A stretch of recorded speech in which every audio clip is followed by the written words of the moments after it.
जाए, पूर्ण परिपक्व होने पर इतनी ऊंची शाखा से नीचे गिरेगा तो वो फल पिलपिला हो जाएगा या फूट जाएगा, रस भी बिखर जाएगा। तो भागवत रूपी फल भी वेद की उच्च शाखा से टपका, उच्च शाखा से पृथ्वी पर आया, टपक गया, गिर गया, टपका नीचे गिरा तो ये फूट गया होगा, पिलपिला हो गया होगा। तो फल भी, तो श्रीधर स्वामी कहते हैं, श्रीधर स्वामी कहते हैं कि नहीं, ये पका हुआ फल तो है, उच्च शाखा से टपका भी है, पर एकदम धड़ाम से नीचे नहीं आया, ऊपर से एकदम धड़ाम से नीचे नहीं आया। बोले फिर कैसे आया? तो कहा शिष्य प्रशिष्य शाखा पल्लव परम परम परया अखंड मेवावतीर्णम न तु उच्च निपातेन अस्फुटितम। कहा ये वेद रूपी उच्च शाखा से टपका, परंतु नारायण की शाखा से टपक करके ब्रह्मा जी की शाखा पर अटका, अटक गया। आया तो ये ऊपर से,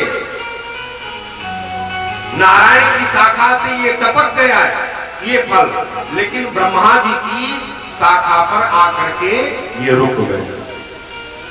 और उसके बाद ब्रह्मा की शाखा से टपका तो नारद जी के शाखा पर अटका, और फिर नारद जी के शाखा से टपका तो व्यास जी की शाखा पर अटका। और इस प्रकार से शिष्य प्रशिष्य शाखा पल्लव परंपराया एक एक करके यह फल नीचे आया।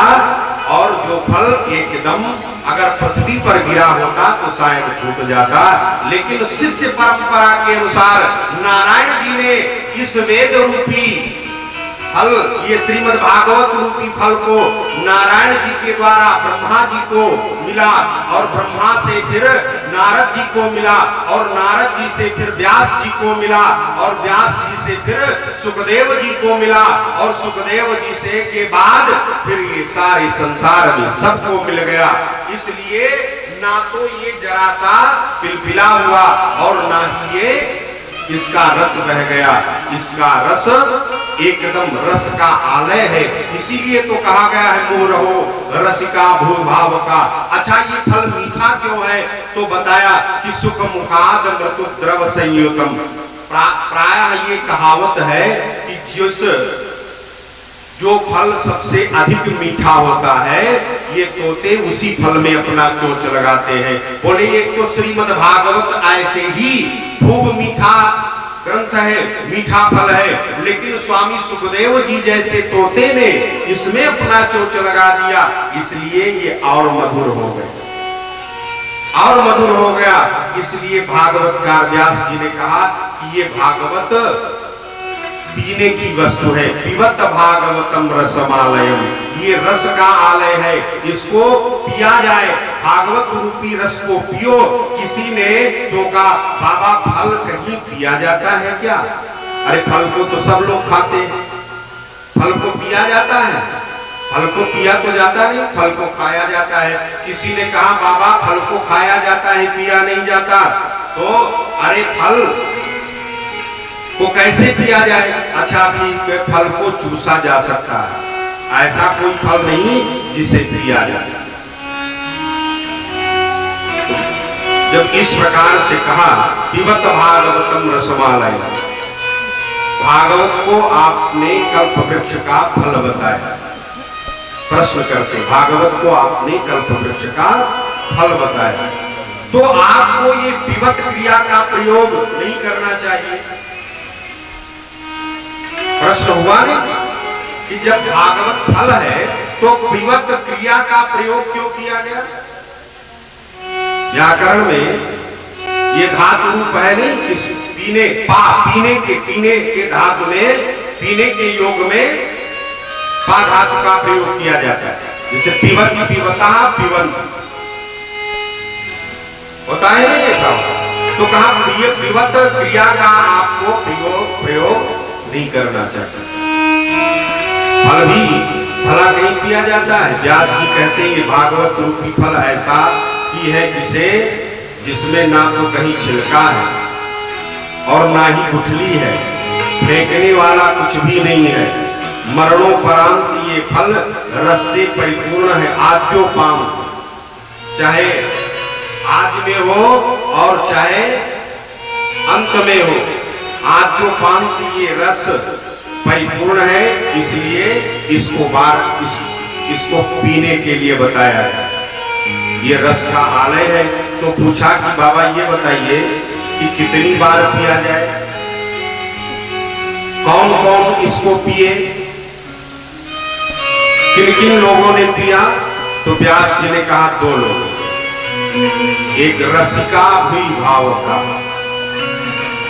रसिको और भाव को, इन्हीं दोनों के लिए कहा है। अरे रसिको, अरे भाव को, आओ आओ इस अमृत का पान करो। पूछा गया बाबा केवल 2 ही तरह के लोग पी सकते हैं क्या, और किसी को पीने का अधिकार नहीं है? आपने तो 2 तरह के नाम लिए, सिर्फ 2 ही लोगों को बताया। वेदव्यास जी कहते हैं कि ये सार्वजनिक प्याऊ नहीं है, जो ही पहुंचे सो ही पिए। कहा सार्वजनिक प्याऊ पर सब लोग जाते हैं। अच्छा ठीक है, इसको यूं मान लीजिए कि ये सार्वजनिक प्याऊ,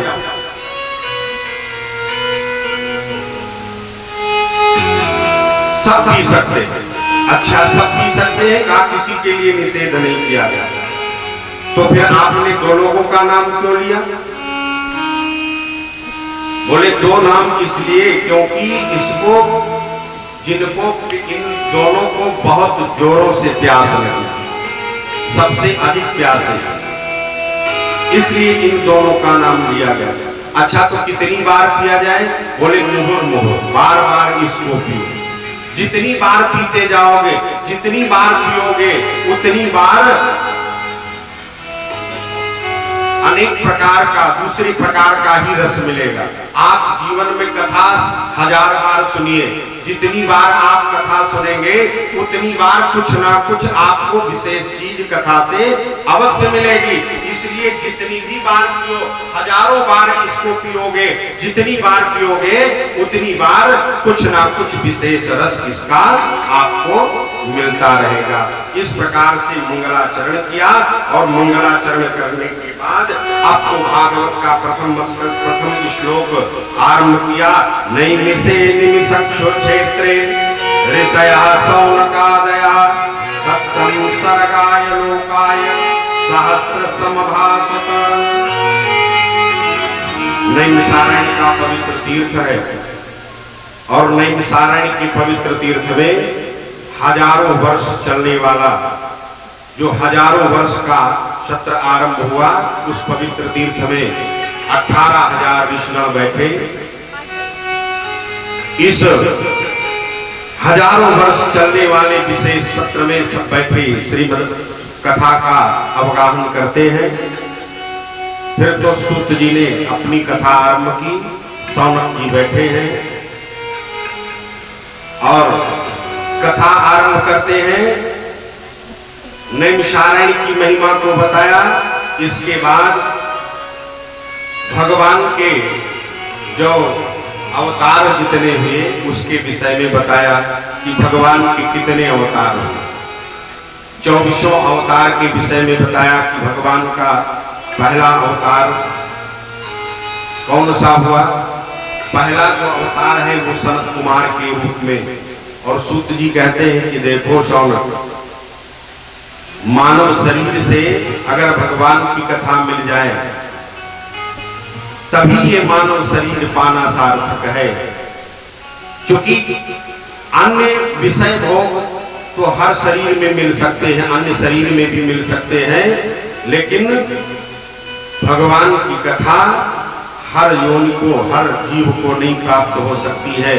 इसलिए बड़े भाग्य मानुष तन पावा, सुर दुर्लभ सदग्रंथ ही गावा। कहा ये शरीर प्राप्त करना तभी धन्य होता है जब हम इस शरीर से भगवत चिंतन करें, भगवत भजन करें और भगवान की कथा को श्रवण करें। तभी इसकी सार्थकता है। फिर भगवान के 24 अवतार जो हुए उन अवतारों के विषय में बताया। का भगवान का पहला अवतार सनत कुमार के रूप में हुआ, दूसरा अवतार वराह के रूप में हुआ, तीसरा अवतार नारद जी के रूप में हुआ, चौथा अवतार नर नारायण के रूप में हुआ और पांचवा अवतार कपिल जी के रूप में हुआ। कपिल का जो अवतार ये पांचवा अवतार है, जिसमें उन्होंने अपनी माता देवहूति को सांख्य शास्त्र का उपदेश किया। सांख्य शास्त्र का उपदेश किया कि जीव की गर्भस्थ जीव की क्या दशा होती है और भक्ति के मर्म को बताया। जी गर्भस्थ जीव की क्या दशा है, कैसे जीव गर्भ में आता है और उसको कितने कष्ट उस जीव को उठाने पड़ते हैं, ये कपिल जी ने अपनी माता जी को बताया। तो पांचवा अवतार कपिल जी का और छठा जो अवतार है वो दत्तात्रेय के रूप में भगवान का छठा अवतार हुआ। सातवां अवतार भगवान का यज्ञ के रूप में हुआ और आठवां अवतार भगवान का ऋषभदेव के रूप में हुआ। नौवां अवतार पृथु के रूप में, 10वां मत्स्यावतार है और 11वां भगवान का जो अवतार है वो कच्छपा अवतार है। ये सब अवतार मत्स्यावतार हुए और कच्छपा अवतार भगवान का जब समुद्र मंथन का समय हुआ, समुद्र मंथन के समय भगवान कच्छपा अवतार लेते हैं और समुद्र मंथन में कई अवतार भगवान के, कच्छप अवतार, धन्वंतरी अवतार, मोहिनी अवतार, ये सब समुद्र मंथन के समय हुआ। तो 11वां कच्छप अवतार, 12वां धन्वंतरी का अवतार और 13वां मोहिनी का अवतार, 14वां जो भगवान का अवतार है वो नरसिंह के रूप में हुआ। अपने भक्त प्रहलाद को बचाने के लिए, हिरण्यकश्यप जैसे आतताई को मारने के लिए भगवान का नरसिंह अवतार हुआ। प्रहलाद ने जब भगवान को पुकारा तो भगवान नरसिंह बनकर के आए। तो ये 14वां अवतार, 15वां भगवान का जो अवतार है वो 52 अवतार है। 16वां परशुराम के रूप में भगवान आए और 17वां जो भगवान का अवतार है वो व्यास के रूप में हुआ। 18वां रामावतार और 19वां बलराम का अवतार, 20वां श्री कृष्ण का अवतार, 21वां बुद्धावतार, 22वां कल्कि, 23वां हंस और 24वां जो अवतार है ग्रीव का अवतार। इन 24 अवतारों के विषय में सूत जी सौनक जी को बताते हैं कि भगवान ने 24 अवतार दिया और एक एक अवतार में अपने भक्त को प्रसन्न किया, अपने भक्तों के लिए अवतार लिया। इस तरह से सूत जी कहते हैं और कहा देखो, इसके बाद फिर अपनी कथा को आगे बढ़ाए, भगवान के विराट रूप के विषय में बताया कि भगवान का कितना विराट रूप है। 14 लोक हैं, उस 14 लोक को भगवान का ही स्वरूप बताया। 7 ऊपर 7 नीचे, भूर भुवः स्वः महाजन तप सत्य, ये 7 ऊपर, अतल वितल सुतल रसातल महातल तलातल पाताल, ये 7 नीचे, ये भगवान के विराट रूप के विषय में बताया। और फिर इसके बाद नारद जी के पूर्व जन्म और सुखदेव जी के जन्म के विषय में बताया। जिनकी कृपा से, जिनके द्वारा कैसे ये श्रीमद्भागवत की कथा संसार के प्राणियों को मिली, इसके विषय में बताया। और फिर बताया कि व्यास जी ने कैसे भागवत की रचना की। एक बार देवर्षि नारद जी का कार्य है कि जहां कहीं पहुंचते हैं कुछ ना कुछ खलमंडल जरूर वहां कुछ ना कुछ कर देते हैं कि आपस में विवाद हो। एक बार देवर्षि नारद जी भ्रमण पर निकले तो भ्रमण करते करते भगवान विष्णु के यहां गए। विष्णु को गए तो लक्ष्मी और नारायण में खटपट करवा दी। ब्रह्मा जी के यहां गए तो ब्रह्माणी और ब्रह्मा में खटपट करवाया। जहां कहीं गए दोनों दाम्पत्य के बीच कुछ ना कुछ खटपट करवा दिया, झगड़ा करवा दिया। एक बार देवर्षि ने सोचा कि सबके यहां तो गया हूं, लेकिन अभी शिव जी के पुरी को नहीं गया, कैलाश पर्वत को नहीं गया हूं। चलो आज कैलाश पर्वत पर चलते हैं और माता पार्वती से मिलते हैं, मैया से मिल लेते हैं। देवर्षि नारद की प्रेम से हरि गुण गाते हुए, बीना बजाते हुए चल देते हैं। नारायण नारायण कहते हुए कैलाश पर्वत की तरफ चलते हैं। आप लोग भी दोबारा नारायण का नाम ले लीजिए। श्रीमन नारायण नारायण नारायण, श्रीमन नारायण नारायण नारायण, श्रीमन नारायण नारायण नारायण, श्रीमन नारायण नारायण नारायण, श्रीमन नारायण नारायण नारायण, श्रीमन नारायण नारायण नारायण, श्री नारायण नारायण नारायण, श्रीमन नारायण नारायण नारायण, श्री नारायण नारायण नारायण,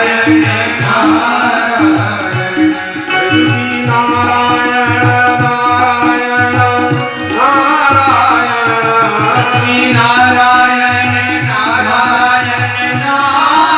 नारायण, बद्री नारायण नारायण नारायण, श्री नारायण नारायण नारायण, बद्री नारायण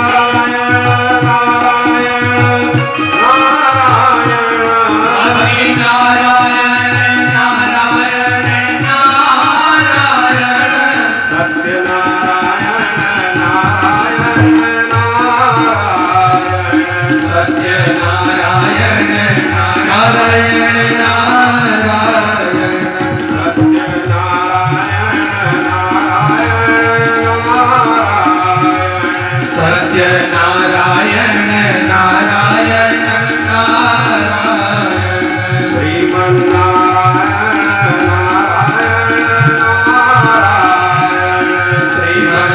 नारायण नारायण, श्रीमन्नारायण नारायण नारायण।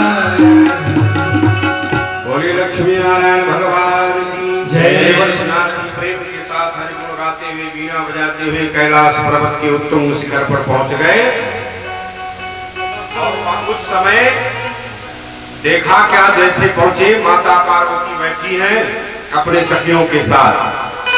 गए, प्रणाम किया, मैया मैं देवर्षि नारद प्रणाम करता हूँ। देवर्षि को देखा, पार्वती जी प्रसन्न हुई। अरे देवर्षि, बहुत दिनों के बाद आज आपके दर्शन हो रहे हैं, क्या बात है? इतने दिनों तक आप कहाँ थे? बहुत दिनों के बाद आज आपके दर्शन हो रहे हैं, सब तो कुशल से है?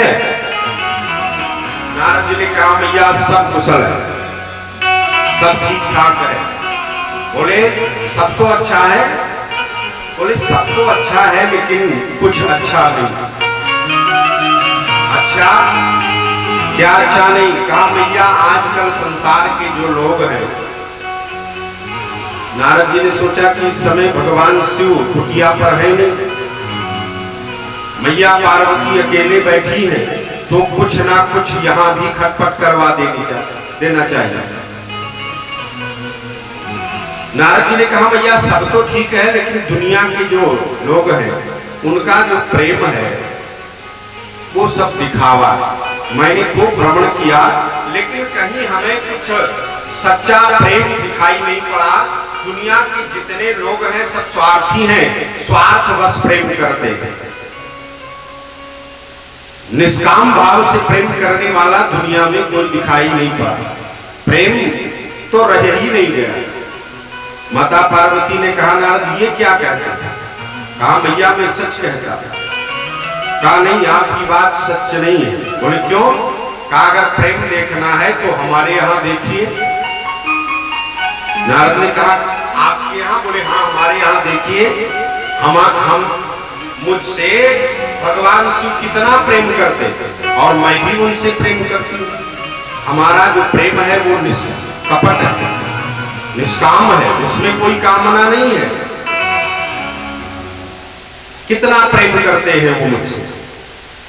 नारद जी ने कहा बिल्कुल सत्य है, आपसे बहुत प्रेम करते हैं। बोले बहुत प्रेम करते हैं नारद, आपको क्या पता, मुझसे कुछ भी नहीं छिपाते, जितने भी रहस्य की बातें होती हैं सब मुझसे बता देते।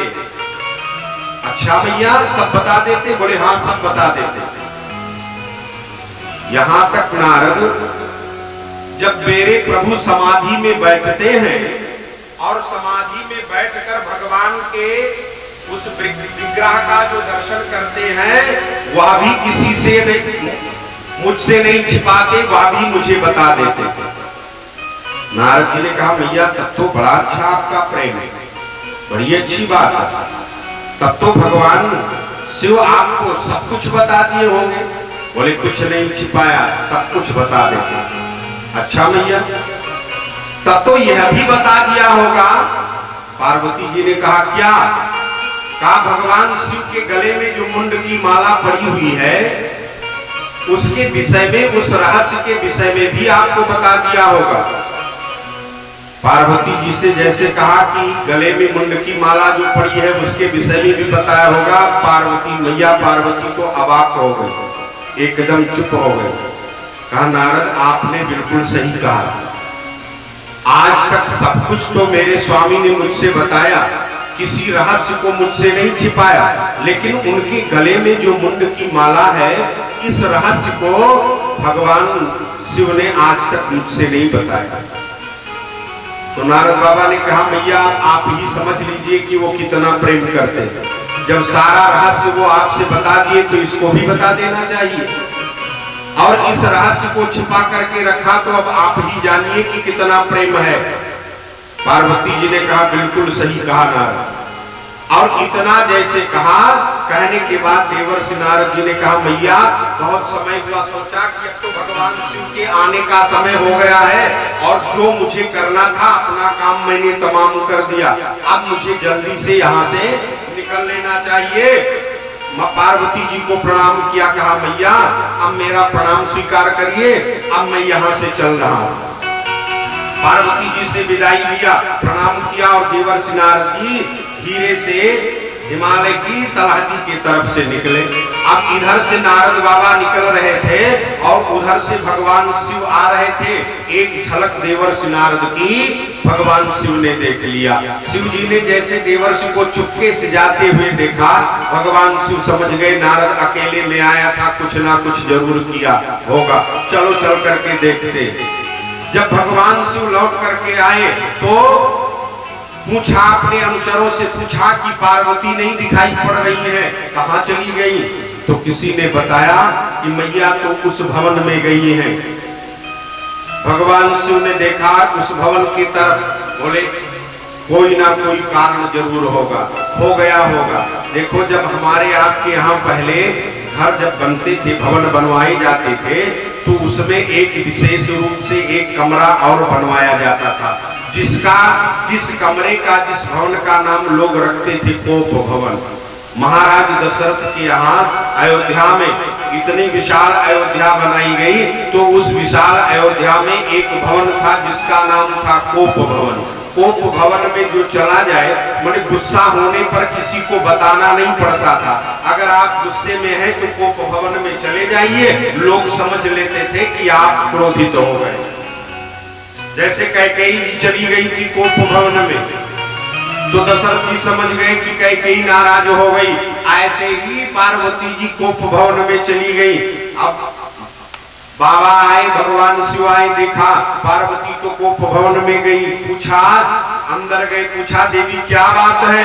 सारे गहने भगवती माता पार्वती ने उतार करके फेंक दिया, सारा श्रृंगार बिगाड़ दिया, बाल बिखेर दिया और चुपचाप लेती है। भगवान शिव ने कहा देवी ये सब क्या कर दिया आपने, ये क्या हो गया? पार्वती जी ने कहा बस आप मुझसे बोलिए नहीं, बोलना मत। शिव जी ने पूछा क्या हो गया पार्वती, क्यों ना मैं आपसे बोलूं? का कुछ बोलने की आवश्यकता नहीं, मैं तो जानती थी कि आप मुझसे बहुत प्रेम करते हैं, लेकिन अब मुझे पता चला कि आप मुझसे प्रेम नहीं करते। आपका जो प्रेम है वह भी दिखावा है, आप मुझसे प्रेम नहीं करते। शिव जी ने कहा कि पार्वती मैं जितना आपसे प्रेम करता हूं उतना कोई अपनी धर्म पत्नी से प्रेम नहीं करता। पार्वती जी ने कहा आप मुझसे प्रेम करते हो? बोले हाँ। कहा अगर प्रेम करते आप मुझसे तो आज तक सब रहस्य आपने मुझे बताया, लेकिन आपके गले में जो मुंड की माला पड़ी है इसके रहस्य के विषय में आपने मुझसे नहीं बताया। क्यों नहीं बताया? अब तो मैं समझ गई कि आप कितना प्रेम करते हैं। भगवान शिव ने कहा पार्वती यही मेरे प्रेम की पराकाष्ठा है कि जो मेरे गले में ये मुंड की माला पड़ी है यही मेरा वास्तविक प्रेम है। बोले क्या? कहा ये जो मुंडों की माला है ये तो तुम्हारे ही मुंडों की माला है। कितना प्रेम मैं तुमसे करता हूँ कि तुम्हारे मुंड की माला बना करके मैंने पहन लिया। पार्वती जी ने कहा कि ये इतने मेरे मुंड हो गए। कहा इतनी बार जितने मुंड है उतनी बार आपने अपने शरीर को त्यागा है, शरीर को छोड़ा है, और जितनी बार आप शरीर छोड़ती गई उतनी बार आपके सिर को मैंने माला बना करके पहन लिया। पार्वती जी ने कहा तब तो और आप धोखेबाज हैं। बोले क्यों? कहा मेरा मरण इतनी बार हुआ और आप वही हैं। भगवान शिव ने कहा मैं तो वही हूं। पार्वती जी ने कहा तब तो आप बिल्कुल मुझसे प्रेम नहीं करते। आपकी मृत्यु एक बार भी नहीं हुई और मुझे इतनी बार मरना पड़ा, तो ये आपका कौन सा प्रेम है? अच्छा ये बताइए कि मैं इतनी बार मेरी मृत्यु हुई, आपने कौन ऐसी विद्या पढ़ ली कि जिससे आपकी मृत्यु नहीं हुई?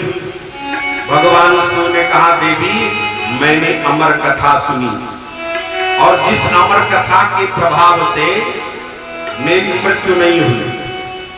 तो पार्वती जी ने कहा तो आपने मुझे क्यों नहीं अमर कथा सुनाई? भगवान शिव ने कहा आपने कभी जिज्ञासा नहीं की इसलिए नहीं सुनाई। पार्वती जी ने कहा तो प्रभु अब मैं मरना नहीं चाहती, अब मुझे अमर कथा सुनाओ। भगवान शिव ने कहा अवश्य सुनाऊंगा, लेकिन एकांत स्थान पर चलो जहां हमारे आपके सिवा और कोई तीसरा ना हो, ऐसे स्थान पर चलकर आपको मैं अमर कथा सुनाऊंगा। बोले ठीक है। पार्वती जी को साथ में लिया और भगवान शिव चले गए हिमालय पर्वत के सबसे ऊंचे शिखर पर। एक बट वृक्ष के नीचे बैठ गए। बट वृक्ष के नीचे बैठ करके पार्वती जी को अमर कथा सुनाने लगे।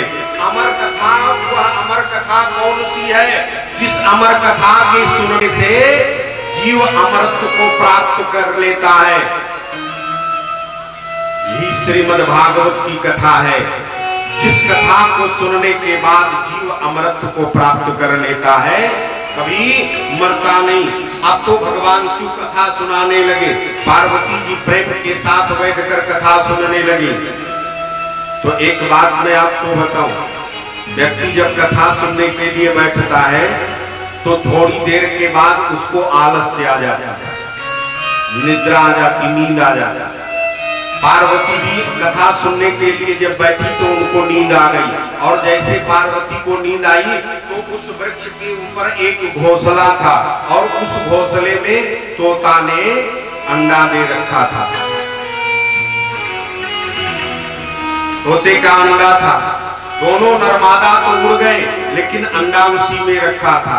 दैववशात उसी समय, जिस समय भगवान शिव अमर कथा सुना रहे थे, उसी समय वह टूट गया।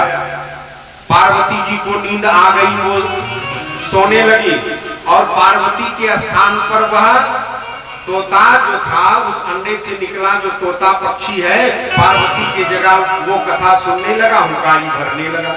सारी कथा भगवान शिव ने सुनाई और जैसे कथा समाप्त हुई पार्वती की नींद टूट गई। पार्वती जी ने कहा तो आगे क्या हुआ? भगवान शिव ने कहा मैंने सारी कथा सुना दिया। कहा तो मैं तो सो गई थी। भगवान शिव ने कहा तो आपकी जगह पर हुंकारी कौन भर रहा था? मैंने तो कथा सुनाई, आप हुकारी भर रही थी, कौन हुकारी भर रहा था? तो देखा ऊपर एक पक्षी। अब तो उस तोते को देखा भगवान शिव मारने के लिए चले, त्रिशूल उठाया, इसको मार डालेंगे, इसने मेरी अमर कथा सुन ली है। आपको पक्षी वो बेचारा भगा, आगे आगे पक्षी पीछे पीछे भगवान शिव त्रिशूल लिए हुए दौड़ रहे, चारों तरफ दौड़ता है, कहीं उसको शरण नहीं मिला। वह पक्षी चलते चलते सम्याप्रास आश्रम पर पहुंचा, जहां भगवान वेदव्यास जी अपनी कुटिया बनाकर अपनी पत्नी के साथ रहते थे। वहीं पहुंचा, दैवसात भगवान की कृपा से उसी समय व्यास पत्नी को जमाई आई थी, उस तोते को मौका मिल गया और वो मुंह खुला, उसने देखा व्यास पत्नी के मुंह में ही घुसकर पेट में पहुंच गए, उदर में पहुंच गए। जैसे ही उदर में पहुंचा, भगवान शिव त्रिशूल लेकर के गए, मारने के लिए चले। व्यास जी ने हाथ जोड़ दिया। आप तो धर्म के मर्म को जानते हैं, धर्मा बता रहे हैं प्रभु, स्त्री हत्या, बाल हत्या, ये सब महापाप है। भगवान शिव ने कहा कि देखो, तुम्हारे धर्म पत्नी के उदर में मेरी कथा जिसने सुनी है वह तोता बैठा है, मैं उसको मारूंगा, मैं उसको मारने के लिए आया हूं, मुझे उसको मारना है। भगवान वेदव्यास जी ने कहा, महाराज